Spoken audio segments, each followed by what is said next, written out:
Hi, and welcome to another segment of anger and anger management. I am Dr. Delium Tingamy, your certified anger management specialist. And we're going to talk about today some reasons why we get angry.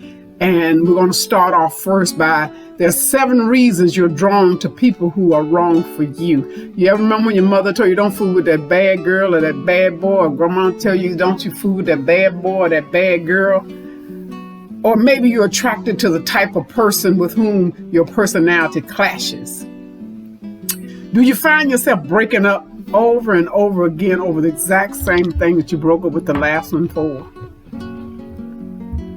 Do you fall for people who seem to take the place of something and fulfills you for a time?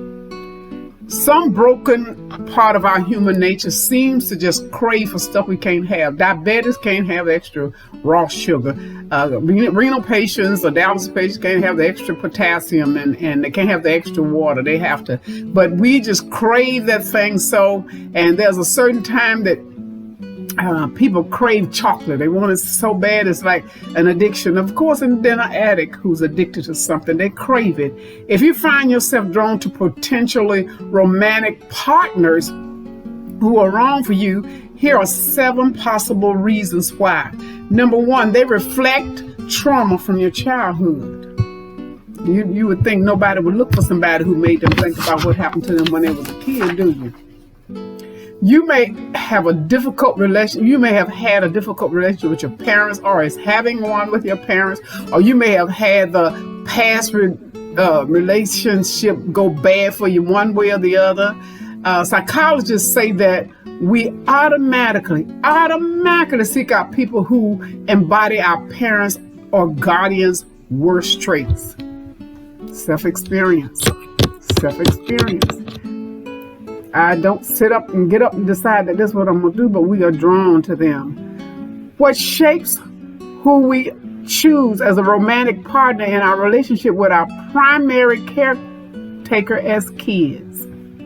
A Los Angeles-based psychologist, Sarah Schwitz, said regarding this paper, we're unconsciously searching for somebody who has this aligns with us in our personality. It could be negative or positive trait of a caregiver from a childhood. We have a tendency to look for them. I don't know if we're looking to fix them, but we do look. And Psychology Today explains, even though we may be adults, we often have unresolved childhood issues. And the cases that I've handled as an anger management specialist, I go all the way back till they can first remember. And believe me or not, people sometimes go back to the age of 2, and it's been validated. And they can remember things happening to them. So it's unresolved childhood hurts. So when people get angry, they're exploded on you, but you're not the root cause. Our psyche seems to recreate that scene on the original crime over and over again in our head, and then it stops us from making a change in our everyday life. The child in us believes that the original perpetrators or their current replacement finally changed their mind. You think because they're here, my mind has been changed. They have apologized. They make up for that terrible rupture of trust. We can escape from the prison of unworthlessness. Related to this is the tendency to model our relationships off what we're used to seeing. You start out, you come in all lovey-dovey, and then you start with a little argument because your parents argued, and then the arguments become more of a lengthy, and then it explodes. If your parents entered into a toxic relationship and never owned it, talked about it, and let somebody know they needed help, you are a byproduct of your parents because you were there, grandmother, grandfather, aunt, uncle, adopted, whatever. You were there.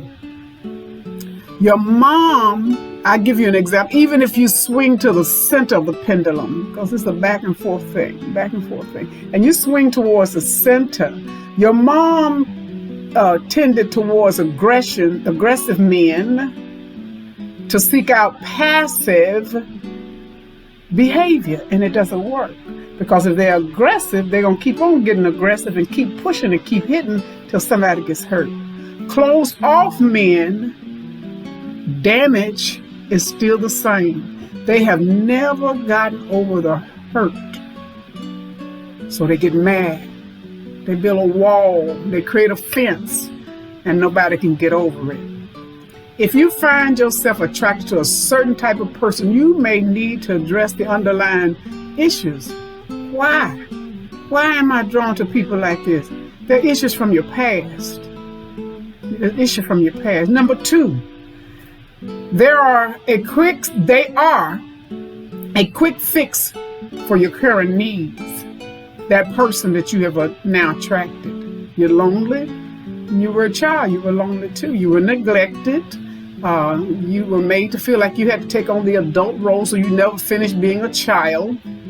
And now this person here, and they meet your current needs. You're not lonely, and he's paying you a lot of attention, or she is paying you, or they are paying you a lot of attention. Let me do it that way. The first need that comes in mind to me, like I said, is loneliness. Have you ever dated someone not because you cared about them, not even because you liked them, but because it just filled a void? It filled a void. If you needed someone in your life. I'm tired of being alone. I'm tired of coming home to an empty house, just me and the dog. I want somebody here. Or maybe you're craving excitement. So you go get the guy or get the girl who does the risky stuff in their life. Does your life feel mundane, boring? Maybe that person is an escape from the daily routine, like I said, of what you're doing. Are you ignoring the toxic behavior because dating this person gives you a thrill? B.B. King used to say the thrill is gone, and it will be gone. Maybe your family or friends are putting pressure on you to continue to support them in a habit that you don't like, or continue to support them when they could perfectly get out and go and work for themselves. And you will snatch up the first person who came along. Even though it's that you were drawn, you still snatched up the first person that fit you and what you're looking for. Or maybe you're sick and tired of their pressure, so you date someone you knew that wouldn't act like that as an act of rebellion. Not because you're trying to make yourself whole, so you don't have these anger outbursts, or you become anxious, depressed, and then angry. Before dating, ask yourself, why am I doing this? Do I care about getting to know this person? Am I interested in the possibility of forming a relationship? Or is there a need inside of me I'm hoping to fulfill by using them? Yeah, I said using. Because at first time they get on your nerves, they're out. That's understood, they're out.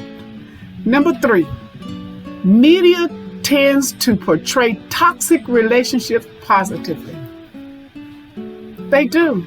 They have a tendency to play it up on the screen. So-and-so hit so-and-so, and actor so-and-so did so-and-so, and you see it on the TV, you see it on TMZ, you see it everywhere. Because a toxic relationship is a thrilling thing, an exciting thing. Stories are based on conflict. Unless there's a conflict in the media, there is no conversation. Healthy relationships with clear communication and mutual respect don't make very exciting stories. It doesn't. As a result, you're not going to see them very often in the media. You're not going to see doctor and her husband walking down the street with a dog. That's not exciting. But doctor and her husband walking down the street beating each other and then throwing the dog out, now that would capture somebody's attention. Without calling out any particular movies, books, or TV shows, How many plots revolve around a brooding, emotionally distant hero, or even a villain who only has a soft spot for one specific person? Like the characters, we like to feel special. That feeling of, oh, I am this, I am that, and a bag of chips. But I haven't resolved any of my issues. If they got along, how would they drive the plot? They couldn't. If they couldn't, it has to be conflict. True love sells. We love stories of true love, overcoming all obstacles, including obstacles like evil or abusive partners, poor communication, or people who by all outside rationale do not belong together. People used to look at different couples and say, people still do look at couples and say they don't belong together. And then as time goes on and drama starts to happen in their life, and you're sitting back saying, yeah, I told y'all it wasn't. But yet we love.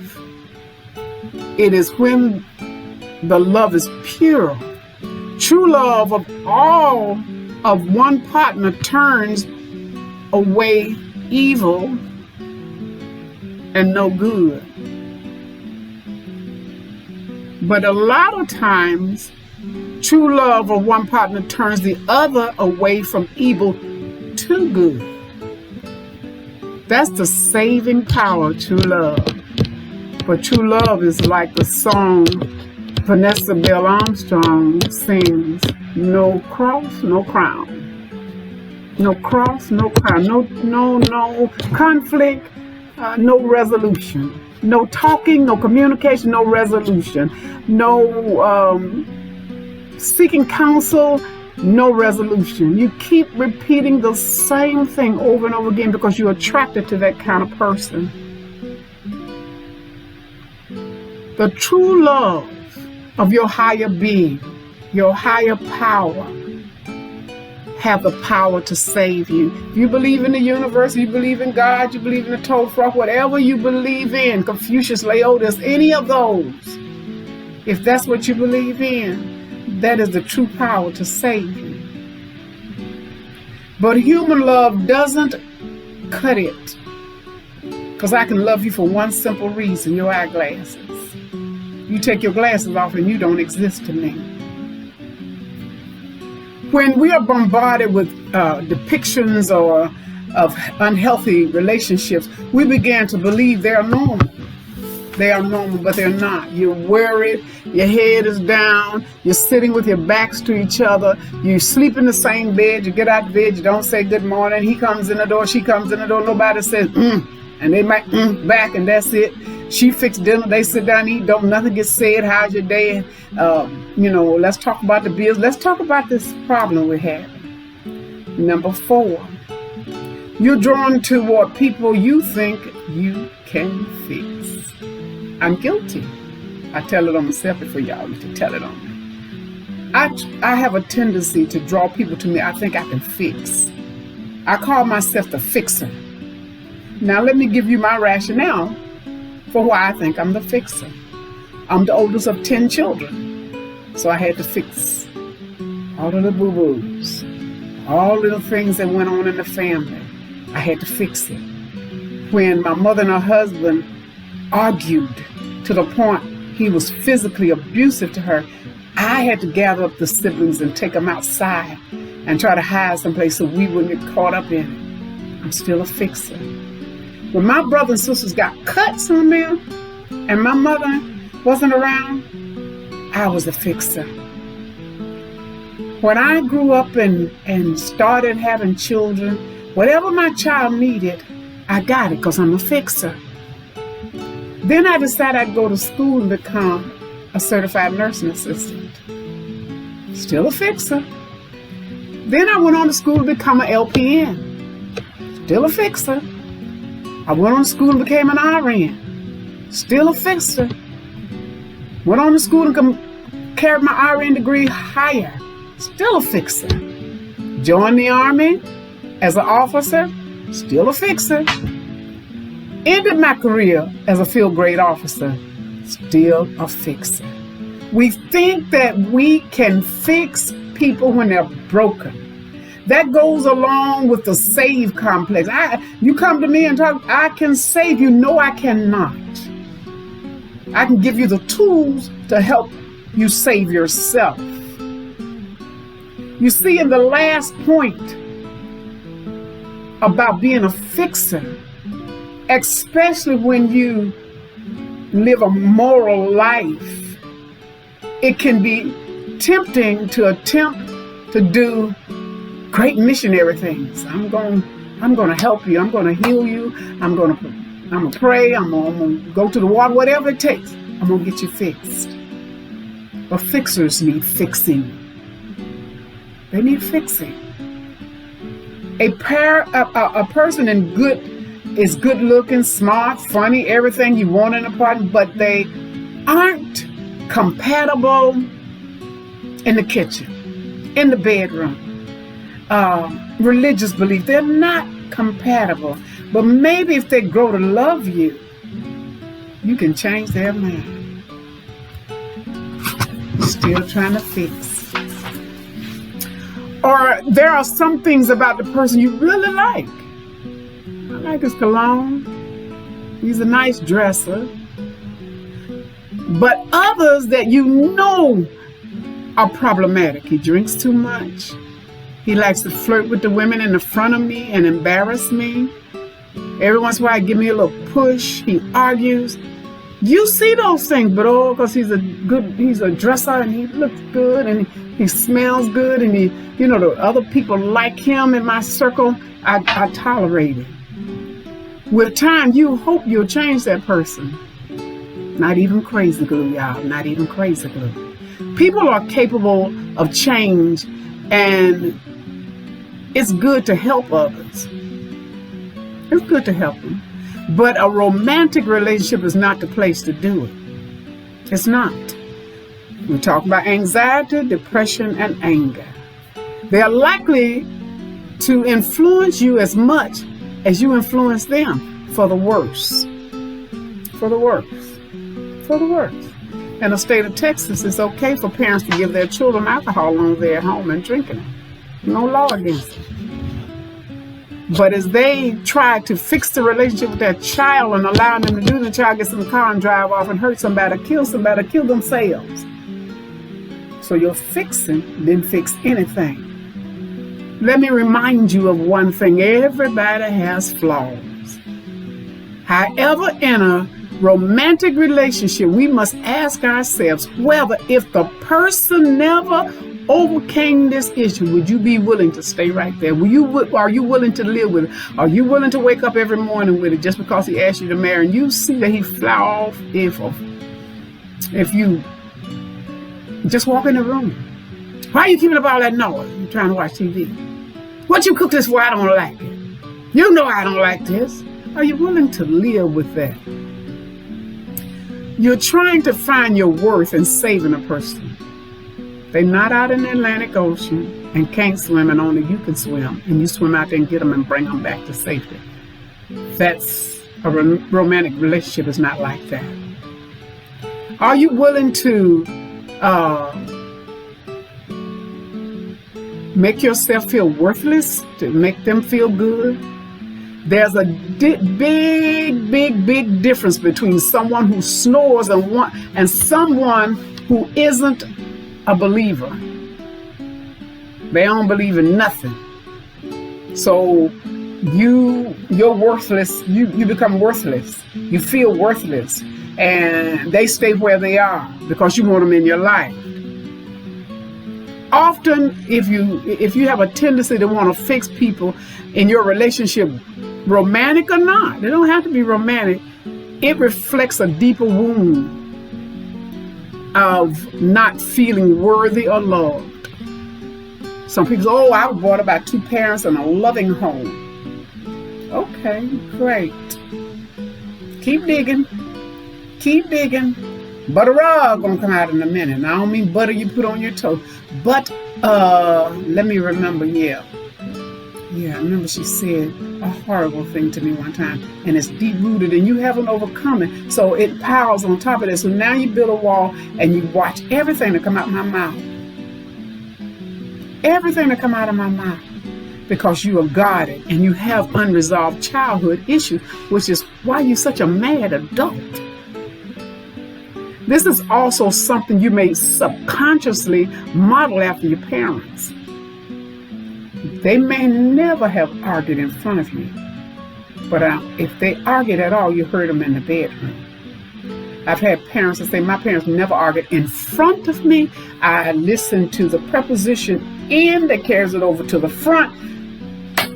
Let the English teacher break it down for you. He said in front of me. That means when they were out in a car and the windows are all steamed up because they arguing, or you hear them in the bedroom and you cover your head up with a pillow to keep from hearing it, and then they come out of the room all smiles and kissy bye, but you just got from hearing them argue.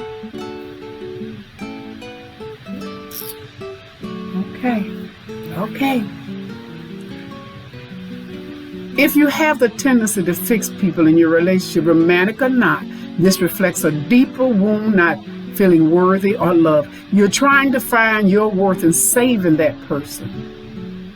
But codependency is not a healthy way to go about relationships. And codependency many times doesn't have anything to do with drugs or alcohol. It has nothing to do with that. Nothing. You can be the codependent. This is also something you may subconsciously, like I said, model after your parents. There's nothing wrong with having hope for people. Keep hope alive. But if your relationship drains you more than it fills you, it's time to do some inspection and look at the true motives of the relationship. See what's really going on in a relationship between you and that person. I tell people, sit down and make 2 calls. What's good for me, what's bad for me. What I can deal with and what I can't deal with. What I can talk about and and when you get through filling up them pages, you look down and see which side is heavier. That'll give you a clue to where you need to go.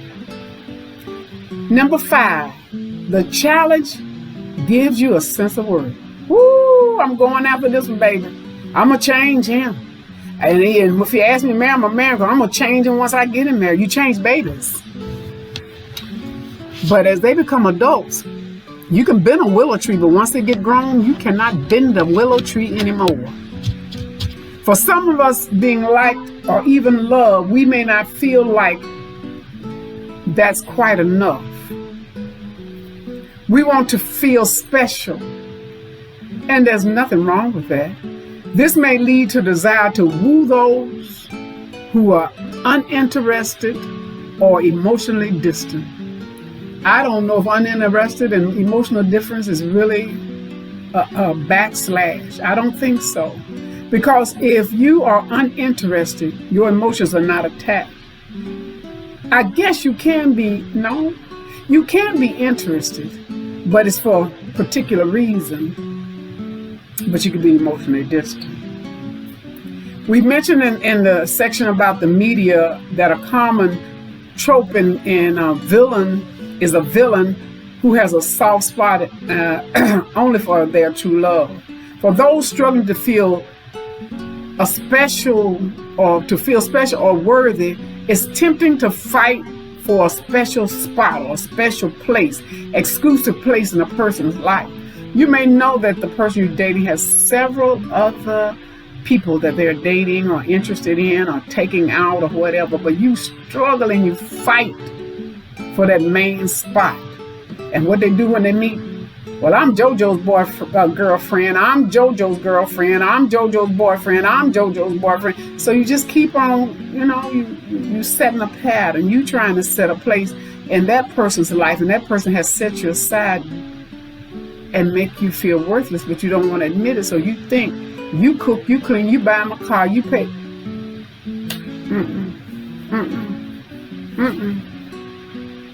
You have attracted the same kind of person that you grew up with. Same kind of person. Used to having everything done. When mama cooked, cleaned, took care of the children, paid the bills, blah, blah, blah.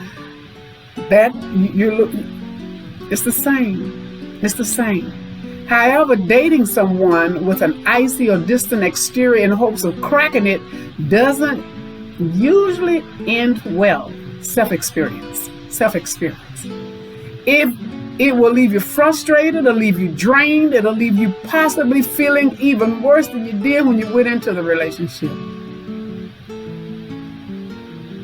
It can be devastating. As that person continues to withhold care, loving, emotions, and attention you seek, it can be devastating. Instead, the greater issue may be realizing how special you are. How special you are. I tell people I have a me day. It used to be every Wednesday. COVID came along and kind of shifted my perspective about me day. But me day is take care of me. Take care of Dr. Tina. Take care of me. My hair, my lashes, my nails, my feet, my massage. I went for an hour-long massage today. It's all about me for that day. And if you leave the relationship more frustrated than you did when you came in, you had all kind of warning signs. Stranger danger. Danger, Will Roger. Danger, Real Roger. It's there. The signs are there. But being a fixer, you thought you could fix it, didn't you? Instead, the greater issue may be realizing how special, can I say it again? How special you are. Don't feel like, number 6, you don't feel like you deserve better. I heard somebody say the other day, God is punishing me. Maybe your God is, but my God doesn't. Maybe your last relationship ended poorly. Maybe you were belittled growing up. I told you all in the previous segment how they used to call me FBI, fat, black, and ignorant.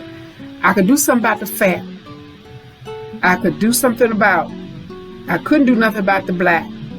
But the ignorant I can turn into intelligence. I went from a GED to a PhD. So it's some things in your life you can do something about, and you work on those. But if your last relationship ended up poorly, maybe you were belittled when you were growing up. Maybe you were insecure about your appearance, your lifestyle, your financial status. Whatever it is, you feel like you're the luckiest person in the world to have this man in your relationship. The girls are telling you that. The guys are telling you that. You're the luckiest person in the world. Oh, it seems like such a great catch. You may find yourself making statements like, well, they're so much better than the last person I dated. At least I have someone. This sort of mentality makes you willing to put up with toxic people. And every time I think about toxic, there was a movie out, and I can't remember this little green man. If y'all remember, just go in the comment and like and share and tell me. And he was green. He was the greenest green you ever want to see. And he do that, I forgot the guy, he do that silly laugh. But that's what it makes me think about when you think about something toxic. So abnormal you can see it. If the lights were out, I believe he would glow in the dark. He was so green, and he was running around the city. I wish I could remember that, but I can't remember the name. But if you remember, then you call me, and you like and comment and tell me. I had one lady do it, and she did find it for me. If you find yourself making statements like that, it's toxic. You're putting up with something you normally wouldn't put up with. Finances, beauty, social class, etc. don't necessarily matter, but how a person treats you is important. Instead of settling for a relationship that's less than normal, patiently seek counseling. Patiently seek your inner self. Why am I attracted to this kind of person? Why is it all the time I feel like I can fix folk? If they drink a lot when I met them, they're going to keep drinking a lot after I get them. You make your decision. You will either put up with the drinking or you're not going into that relationship.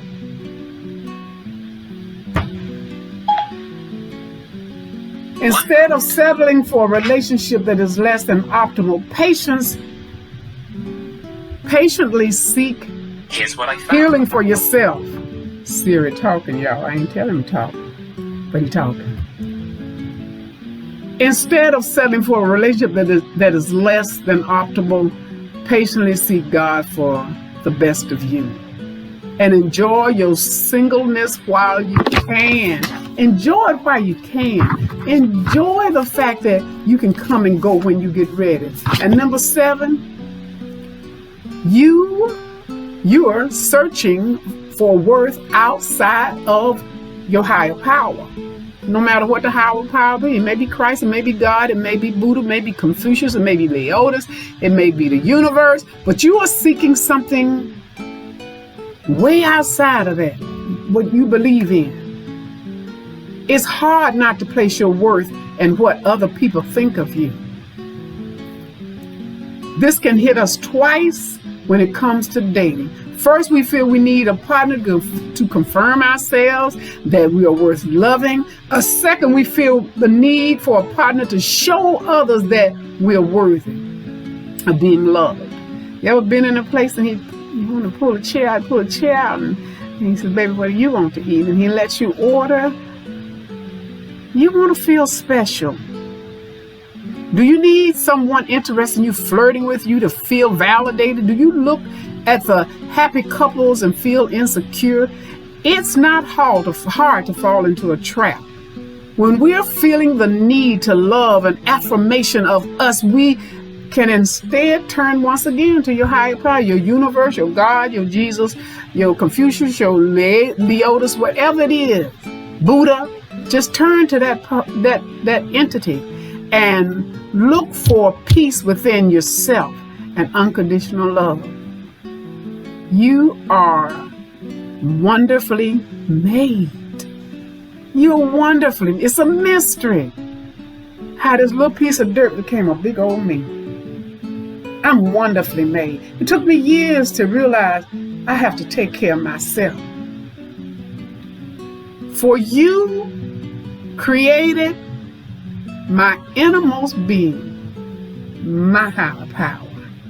You knitted me together in my mother's womb, my higher power. I praise you because I am fearfully and wonderfully blessed, wonderfully made. Your works are wonderful. I know you full well. Your beliefs that you consider worth dying for, you will rarely find those in any other person but somebody you can walk together. And I can say this, and I don't think that I'm going to offend anybody. Two people can't walk together unless they agree. And I promise you, this was told to me as a child, and as I grew, I learned that if this person smoked, I can't be out with them because I don't like smelling cigarette smoke. If they drink and I don't drink, I don't want to see them after they get drunk. I don't want to be bothered with that. But when your higher power comes along and shows you love and your worthiness, your higher power will rejoice in your singing. Oh, I thank you, universe. Or I thank you, Buddha, Confucius, or Leotis, or Jesus, or Christ, the Lord. I thank you, and I'm giving you praise for not letting me fall into that pit again. You are special to whatever higher power that you worship. You are special to them. You are a chosen person for this time and this season. Think about that. Enjoy your singleness while you can, while you have peace of mind. When you can get up in the morning and decide I ain't putting on no clothes all day long. And who got the dog gonna say something? No. You can get up and say, I'm going out to the park or wherever, and I'm gonna run around all day long, and I'll be back home like I'm going to work at 5. When we have our higher power and our worthiness is put online, your higher power consider you as his child. And being a child, he is the fixer. It is the fixer. The universe, Confucius, Leotis, Buddha, whoever Jesus Christ, Lord, whoever, Savior, they are the fixer. You are not the fixer. The thing about your higher power, they won't ever forget you. They won't just leave you alone because you have a disagreement in your mind. They won't leave you alone because you are thinking a particular way. Sometimes they'll send people your way to help you, such as myself, a certified anger management specialist. Very quickly, I want to tell you how to stop the cycle. Realizing the potential problem is the first step in pursuing a healthy way of expressing yourself. Recognize your areas of weakness. Write them down. Do any of the 7 issues above apply to you? Did anything I said before apply to you? Recognize your struggles and keep an open mind about them. Work on yourself first. Sometimes I have people who come to me for anger management, and the wife wants couple therapy, and I haven't even started the anger management. And I always say to them, we're going to work on that person first. It will eventually be a part, but right now I'm going to give you exercises, and then I'm going to help that person, give them the tools they need to do a cognitive behavior change. Okay? Seek counseling from someone like myself, a certified anger management specialist, a pastor, or older Christian, or older person, somebody you trust in. Just seek their advice. But look at their life too. See if they're anywhere, are they right here with you, or just a little bit above you, they can give you sound advice. No matter how careful you are, some relationships will not work out. Will not work out. And some will. However, if you seek your higher power first, you might have a really great outcome. Again, this is another issue. This is another segment of anger and anger management. I am Dr. Delian Tingamy, your certified anger management specialist.